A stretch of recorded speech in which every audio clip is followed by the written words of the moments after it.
Hello everyone, welcome back into this channel, and in this video I will let to show you the way how to change your Instagram appearance or Instagram display on iPhone. So let's check my Instagram display mode first.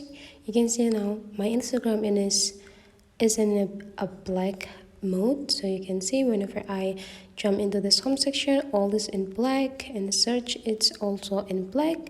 Meanwhile, the profile also black. So let's switch this into the light mode. So to do that, you just need to go back home and go up on the settings. In the settings, you just need to scrolling down until you found this display and brightness right here. So you just need to go click it.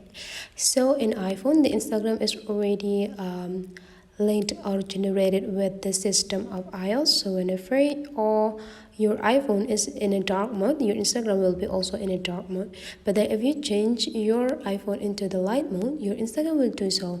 So let's check into our Instagram, go back home, and let's open the Instagram application. Now you can see my Instagram now is already in a light mode. So that is the way, guys, how to change the Instagram display on iPhone. Hopefully this tutorial today is useful for you. So don't forget to leave some comment, like, and subscribe into this channel, and I will see you for the next video.